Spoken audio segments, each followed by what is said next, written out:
غرباء غرباء غرباء غرباء.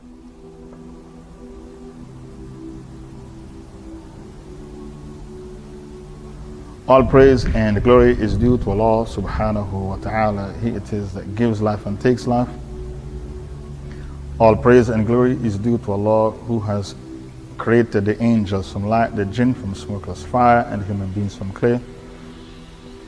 I hereby testify to the fact that there is nothing in the heavens above nor the earth below that deserves to be worshipped except Allah. He is one, He has no partners. Likewise, I testify to the fact that Muhammad ibn Abdullah is his last prophet and messenger.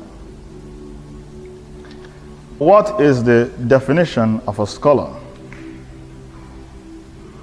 A scholar is a person who is firmly grounded in Islamic knowledge, and he masters all the various subjects of Islam. An example of this scholar is like Ibn Taymiyyah. He mastered all the various subjects of Islam. So what if a person, he only masters one aspect? Like Sibawayh, he was an expert in the Arabic language. Well, he was a scholar of the Arabic language, but not necessarily an Islamic scholar. He was a scholar of the language. In order for you to be an Islamic scholar, you need to master all the subjects of Islam. The subjects are approximately 11 subjects. So in order for you to be an Islamic scholar, you need to master the Arabic language. And Imam Shafi and Ibn Taymiyyah said it is compulsory on Muslims to master the Arabic language, because the Arabic language is your deen. For you to understand Quran and Sunnah, you need to understand the Arabic language. And we have seen people who can't speak Arabic, they have crazy ideas as to what Islam is. Some of them, they worship the graves.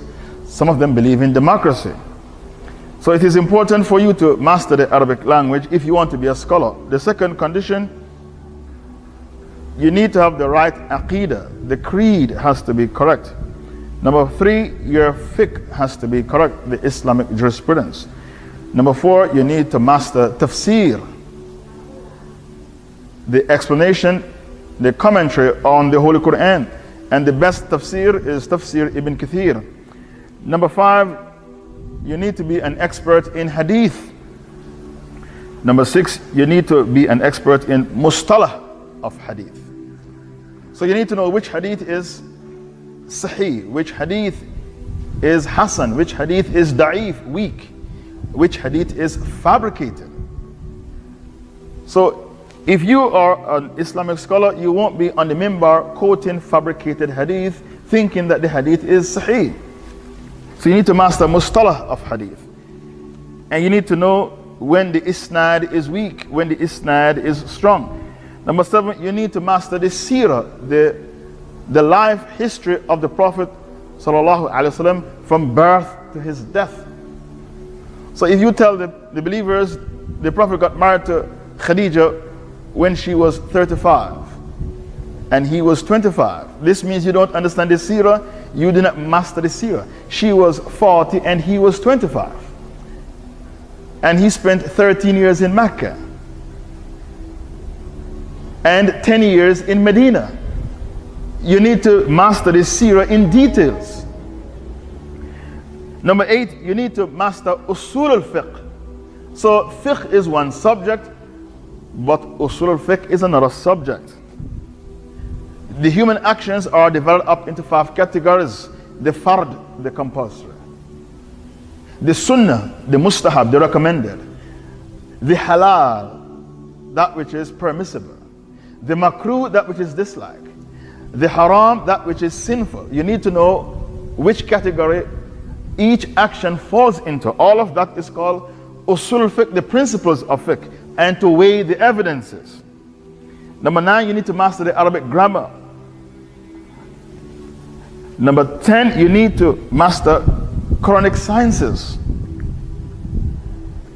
For example, in Quranic science, there's a chapter called Asbab an-Nuzul, causes of revelation. Why Allah revealed each ayah? What is the story behind the ayah? What prompted Allah to reveal the ayah? Asbab an-Nuzul, causes of revelation. Then you have an-Nasikh wal-Mansukh, the abrogated verses and the abrogating verses. Some aspects of Islam is abrogated. Some verses are abrogated. One day, Ali went to the masjid and he saw a man giving a speech. And he said to the man, do you know the verses of the Quran that were abrogated? The man said, no. Ali said to the man, halakta wa ahlakta. You are destroyed and you are seeking to destroy others.